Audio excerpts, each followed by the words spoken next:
buenas tardes, amigos televidentes. Muy bienvenidos a su programa Actualidad Fiscal, Tecnológica y Financiera.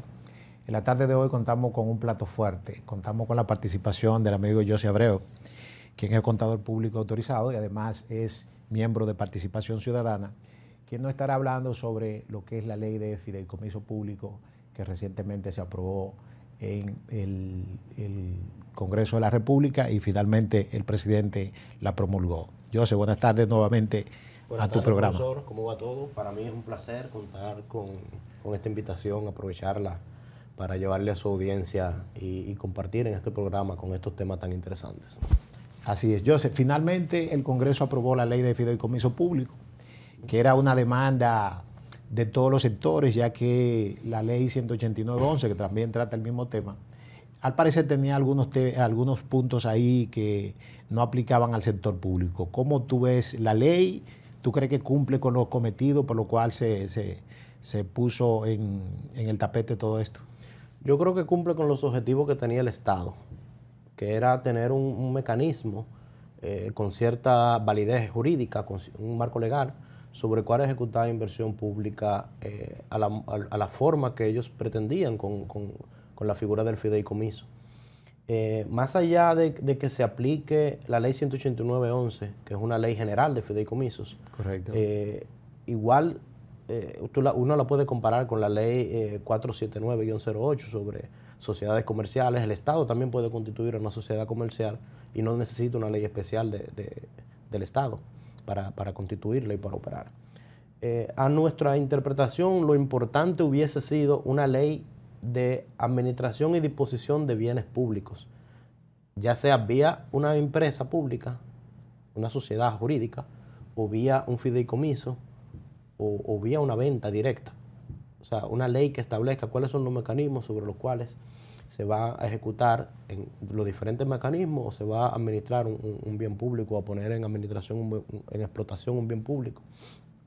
Aquí en esta ley de fideicomiso lo que nos generó preocupación era las intenciones que tenía el Estado dominicano de hacer inversión pública, y como vemos las intenciones que tiene con los fideicomisos que ya ha estructurado, de hacer inversión pública sin tener esos controles que normalmente rigen las inversiones públicas en materia de ley de contratación, en materia de ley de crédito público, en materia de ley de libre acceso a la información pública, los controles que conlleva la ejecución de inversión pública en materia de Cámara de la ley 1007, de control de la Contraloría General de la República, y los mismos controles externos de la 1004, que es la Cámara de Cuentas. Todos estos controles, si bien en las últimas modificaciones por lo menos se garantizó que la ejecución de las compras y contrataciones públicas se hagan en el marco de la ley 340 y no de los principios de la ley como se pretendía, por lo menos eso se incluyó. Sí, se le agregó un párrafo, que es el párrafo que le pone como la cereza al pastel en los objetivos que tenía el Estado, de que esta ley se aplicará mediante un reglamento que estructurará cada fideicomiso, dependiendo de su objeto. Por lo tanto, si bien se va a aplicar la ley, se va a aplicar en el marco de un reglamento que ella misma estructurará y que la Dirección General de Compra aprobará. ¿Y qué va a suceder, Joseph, con esos fideicomisos que ya se habían aprobado y con respecto a esta nueva legislación? ¿Caen dentro del mismo marco jurídico o pudiera quedarse dentro de lo que era la reglamentación de la 89-11? Ya que, como tú sabes, las leyes no ser retroactivas, pudiera ser que ya esos fideicomisos que anteriormente se habían conformado pudiera tener alguna regulación en términos administrativos que pudiera diferir de este nuevo vehículo societario. Entendemos que cada acción que haga el fideicomiso se enmarcará dentro de la nueva legalidad. Las inversiones públicas que hayan hecho los fideicomisos anteriormente, bueno, estarán reguladas por la ley en la fecha en la que se hicieron, que tuvieron vigente en la fecha en la que se hicieron. Cualquier nueva inversión pública que haga un fideicomiso, por ejemplo, como el de la administración de las líneas de transporte, que es de alianza público-privada, por ejemplo, tendría que enmarcarse ya dentro de las disposiciones del nuevo marco jurídico, las nuevas inversiones que hagan. esos fideicomisos. Pero ya las que hicieron, obviamente, estarán reguladas. Caerían dentro de lo que es la 8911 y la Ley de Alianza Público-Privada. Correcto. Lo que ya se habían conformado. Lo que ya se habían conformado, las acciones que ya hicieron. Las nuevas acciones que hagan, los que sean que se consideren fideicomisos públicos, sí tendrán que regularse. Aunque se hayan estructurado el fideicomiso antes de la vigente ley, las nuevas contrataciones que hagan, por ejemplo, tendrían que hacerla en el marco de esta nueva ley. Por lo tanto, si no lo tienen, tendrían que establecer su reglamento de aplicación de la forma en que van a aplicar las compras y las contrataciones públicas, que ya no serían el reglamento de la ley 340-06, sino su propio reglamento, que ahí es que está la trampa. Porque ya con el famoso cuento, por así decirlo, de que la ley limita la competitividad en materia de plazos, o sea, no permite que la ejecución se haga en los plazos que normalmente demandan proyectos especiales, supuestamente, porque a nuestro entender no ocurre así, porque la ley tiene plazos y mecanismos para cada uno de los posibles eventos, por ejemplo, urgencia, excepciones. Los plazos son razonables dependiendo del tipo de proceso que le aplique. Una licitación pública en menos de 40 días ya está lista. Internacional, por así decirlo, con el portal transaccional ya virtual que ha establecido la ley de la Dirección de Compras y Contrataciones Públicas. Por lo tanto, nosotros entendemos que la ley no era en sí, o no era necesario que demandara un reglamento propio. Por este reglamento tendrá la posibilidad de que ellos establezcan cuáles son las reglas del juego sobre las cuales se le va a aplicar a ellos la ley de compras y contrataciones. Y también ahí tenemos que evaluar los famosos controles de la Contraloría y demás, porque estos controles también tendrían que suscribirse a lo que diga ese reglamento. No a lo que dice la ley de compras y contrataciones y su reglamento, sino a lo que diga ese reglamento. Por lo tanto, ellos van a definir cada fideicomiso en cada contrato las reglas del juego sobre lo cual serán juzgados sus acciones y sus contrataciones, tanto de personal, que no se enmarcarán dentro de la ley 4108 de función pública. Por lo tanto, tendrán la libertad de contratar esa inversión pública y poder ahí meter todas las personas con las que tienen probablemente compromisos políticos, sin mayores controles, porque la ley no se lo exige. Y obviamente la Contraloría, cuando la vigile, y la Cámara de Cuentas, no podrá decir nada porque tiene su reglamento para su aplicación y no se enmarca dentro de la ley 4108. Bueno, quizás no sea tanto así, Joseph, porque recuérdate que uno de los, diríamos, impases que tuvo la ley fue precisamente las observaciones que se tenía para que esta nueva ley de fideicomiso público cumpliera primero con la ley 340 y luego con la ley, como tú planteabas, 1004 y 1007, Cámara de Cuentas y Contraloría.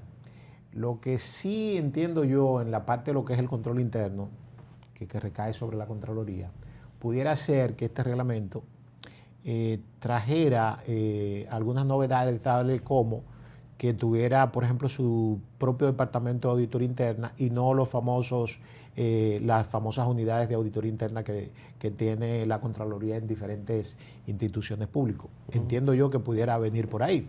Y en el caso de la ley de compra y contrataciones, tú sabes que la ley tiene algunas facilidades para casos excepcionales. Por ejemplo, en el caso de la publicidad, la ley da ciertas libertades para que no se hagan, por ejemplo, las licitaciones del lugar, y eso ha traído quizás un rejuego. Yo creo que por ahí que hay un tema con el tema de la contratación a nivel general de publicidad, porque la ley lo que establece es que siempre que se haga una contratación directa entre la entidad y el medio de colocación de publicidad, aplica la excepcionalidad de la ley, no tiene que aplicar los procedimientos de la ley. O sea que en el caso de que, por ejemplo, el gobierno o cualquier institución pública lo haga a través de una agencia publicitaria, no puede hacer, no puede tener una intermediación. Tiene que ser una contratación directa. Directa, eso es lo que establece la ley. Sin embargo, se está utilizando no solo intermediación, sino que esa intermediación incluye producción de publicidad. Entonces hay una contratación directa de una agencia para que produzca la publicidad y después la coloque. Y todo fuera del marco de la ley. Eso claramente es una violación a la ley de compras y contrataciones y a su reglamento. Perfecto. Entonces, esta ley de fideicomiso público, Joseph, desde el punto de vista tuyo, ¿qué tú entiendes va a, diríamos, a facilitar respecto a las legislaciones que teníamos anterior?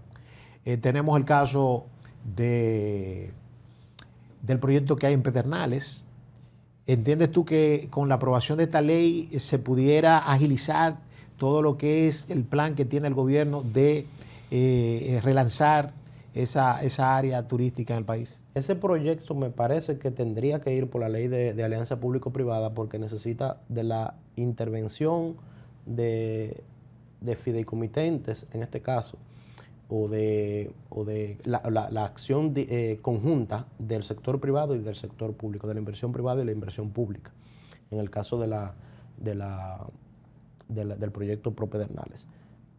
La ley de fideicomiso público lo establece en sus articulados. Todos los elementos tienen que ser, los fideicomitentes, los beneficiarios, la fiduciaria, todos tienen que ser entidades del Estado. Por lo tanto, no hay cabida en la ley para que entren sectores privados. Entonces, los fideicomisos estatales o fideicomisos públicos que se estructuren en el marco de esta ley 28-23 tendrán que hacerse para inversión estrictamente pública, como el proyecto de la extensión del metro, el proyecto de los teleféricos.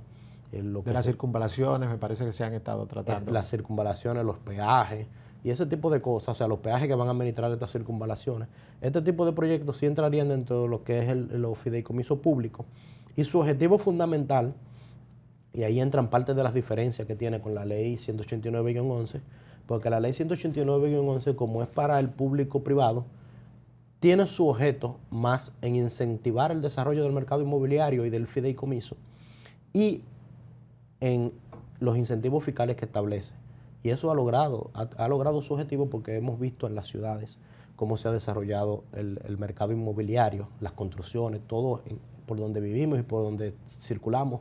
Vemos la cantidad de construcciones y todas se hacen en el marco de la ley de 189-11 y se han venido haciendo y ha sido parte de lo que ha dinamizado la economía y mantenido el crecimiento constante que ha tenido la economía dominicana de un 5% promedio, a excepción de los periodos de pandemia y lo que se han afectado por la pandemia. Ha sido básicamente, en parte, por este gran aporte que hace el desarrollo del mercado inmobiliario, la construcción y demás, en el marco de la incentivo que ha generado esta ley. Un incentivo que tal vez no se pensó así o no debió estar así, pero gracias a un conjunto de interpretaciones terminó siendo un incentivo fiscal, porque la ley se suponía que debería tener una neutralidad fiscal.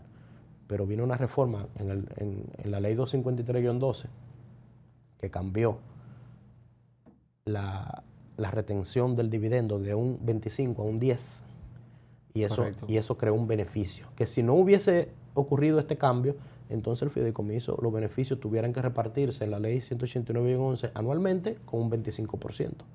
Igual que la tasa tributaria en el momento de las personas jurídicas, por lo tanto no iba a haber en ese sentido un atractivo para... Entonces la 253-12 creó el atractivo cuando lo bajó a 10. Perfecto. Y cuando entró la 189-11 en su plenitud, entonces aprovecharon y la interpretación que le dio fundamentalmente la DGI en la norma 0115 de aplicación de los fideicomisos, le dio una interpretación de que los beneficios le iban a dar un tratamiento similar a los dividendos en el marco del artículo 308 del Código Tributario. Cuando estableció esa interpretación, que también fue, porque no es algo que lo establece la ley, entonces creó ese régimen de incentivo fiscal que se ha aprovechado y que ha sido beneficioso, pero yo entiendo que no se planificó, sino que fue un conjunto de interpretaciones erróneas que hizo la administración tributaria y que se han venido aplicando en el marco del desarrollo de esta ley. Entonces, ese es el objetivo de la ley 189-11, pero el Estado no busca beneficios fiscales porque no lo necesita. Y tampoco del desarrollo, de desarrollar el tema de la construcción porque no es su objetivo. Desarrollarse, hacer una actividad económica competitiva, aunque sí le interesa construir, pero no con ese objetivo. Entonces, ¿qué busca el Estado entonces con la ley 28-23? Como le dije, busca flexibilizar los controles, la inversión pública sin los controles habituales que tiene una inversión pública tradicional, y busca también contratar deuda pública separando o no comprometiendo el patrimonio general del Estado, sino separando mediante el fideicomiso este patrimonio fideicomitido, que va a ser los bienes que yo voy a aportar en ese fideicomiso, y ya yo puedo contratar deuda pública solo con cargo o comprometiendo ese patrimonio y no el Estado en general, y que por lo tanto no se clasificaría como deuda pública y no afectaría ni los niveles ni los topes de deuda pública.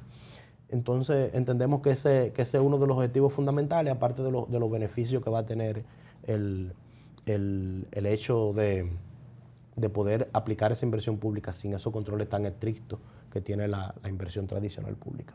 Entonces, Joseph, diríamos que la fiduciaria que estaría envuelta en esta nueva ley sería exclusiva la del Estado, según lo que tú nos acabas de decir, y otros elementos que también complementan esta nueva legislación. Todos los elementos que normalmente configuran un fideicomiso, que son el fideicomitente, el beneficiario, el fideicomisario, los fideicomitentes adherentes, la fiduciaria, todos tienen que ser entidades estatales. Excelente. Vamos a hacer una breve pausa y volvemos en un minuto.